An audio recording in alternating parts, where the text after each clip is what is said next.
So many people have block go destiny ụmụaka maka ịgba ọgwụ. Ọ bụ ngwuchi anya sị na mụ na-eme ọbara attack. Ngwuchi anya sị na mụ dị jealous. Ngwuchi anya sị na mụ melụ nke a ma mee nke ọzọ. Ego niile ụmụaka gị ya akpata solu na line na-abịa maka na ịgbolo Okeite, maka na ịgbolo Ibobo, maka na ịgbolo Aba, maka na ịgbolo udu akọ mmiri, maka na ịgbolo ewele. Wepụ aka n'ọgwụ, achọ ọgwụ. Ọgwụ kacha achọ ọgwụ wee dị njọ bụ ọgwụ mmadụ mere wee kpata ego. Ngwuchi anya ọbara asị na mụ mere attack. Mana ọ bụrụ tata ga-abụbali Awụsa na ụta, ọ bụrụ tata ga-abụbali ike n'azụ. Ọgwụ ọbụla ịgbọrọ agwọ nwere repercussion, o nwere side effect. Ọgwụ ọbụla ịgbọrọ ọgwụ ahụ wee rụọ ọrụ nwere side effect. O ji wee bụrụ na ndị gboo na-abụba gbọcha ọgwụ ba ji eje ahịa, bajeje anya babataba ha gbuo alụ mebie ọgwụ ahụ. Ibe ndị gboo na-ada bụ ibe ndị gboo na-agba bụ ọ daa n'ike bụ etinye ọgwụ egbe n'arụ bụ ejebe ọgwụ. Ọ bụ na bajecha ọgwụ egbe ọbụla nwere ibe na-alụ ya. Onwe nke a ga-agwa gị anọ na ya nọ n'ikwe. Mgbe iji jeje ọgwụ bata ị na-ana n'ikwe agbụ alụ kọ mme. Ọgwụ ego dị very bad. Ọgwụ ego dị ezigbote njọ. Ọgwụ ego ga-echenji your destiny. Ọgwụ ego ga-eme gị chi gị abụọ kwetali gị ibe na-adọrọ n'akala aka gị maka na ị challenge go nature. You are challenging nature. Whenever you challenge nature, chekwalụ n'ọgụ na-abịa ị ga-anụkwa ọgụ ndị mmụọ.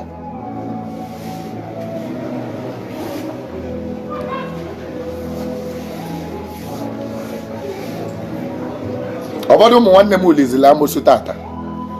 Olili amosu ndị okenye na-eli bụzi yutu na-eli ya. Ụfọdụ were udu akọ mmiri, ụfọdụ were aba, ụfọdụ were Ibobo, ụfọdụ were kadịmafịa ma ọka eme anya ụla, ụfọdụ were ọka ewele, ụfọdụ were nwunye ewele, ụfọdụ ka emere ọvọ. O nwere ọgwụ a na-agbọ n'ugwu anyị na-agwọbe ka i wee wee ego. Ịnọkọta na ịjụọ ya ọfada si ya ndị gbolo ọgwụ ego mgbosi bulugbo na bụ unu ọ maalụ na-egozigoro gị bebe ka ije bebe ka ịjụ ese ka ịma ka bebe dị. Ọ dịkwa na be anyị, ọ dị na be anyị.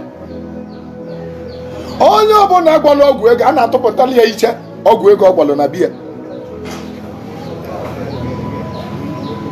maka ndị na-asị gị let's go back to our root. Ifilize na our root bụ ịgba ọgwụ. Sọọsọ ọgwụ ndị be anyị satisfying wee wuo na ọgwụ n'ụwa bụ ezigbo ọgwụ ma ọbelije gbu m gbuo ọnwụ ya. Vasị gị na ọbelije gbu m gbuo ọnwụ ya abụrụ gịnị? Ajọ ọgwụ. Ọgwụ ọbụla ịgbọzili bụ ajọ ọgwụ.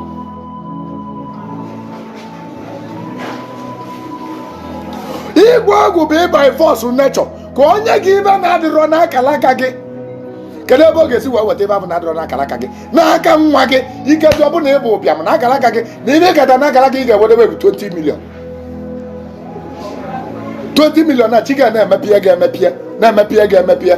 Ịpụta rọn nwe nye gị 300,000 maka na ọbụlikile ya ka ịbụ maọbụ na ọbara ka ị na-akwa. Ịpụta arụ ọzọ nye gị 400,000 ọ na-enye ebe gị mgbe 20 million a ji wee gwụcha ị nwụrụ.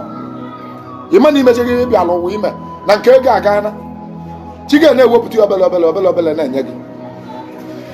Iwe aja ịgba ọgwụ na ị chọrọ ịgba ọgwụ ka ịgbata million ka ịgbata billions of naira. Igbo egbebe ọgwụ chi gị ọgwụ ọkụ ọgwụ ahụ alụ ọrụ. Onye ga-eji wee na-agba ụfọdụ sịba na chibe na-asọ ọgwụ maka na chi gị dịbara ya TV ịgbara n'ọgwụ omenyụ ọnya ọ ma ngwa ka ọ lụọ ọrụ. Mgbe abụ ijele je gbọwa ọgwụ wee gbọcha ọgwụ wee vokuve ọgwụ vokuve spirit vokucha ajọ spirit kpọbata ya n'ụlọ gbaa ọnya gbọcha anya debe ọgwụ wee bido ọrụ.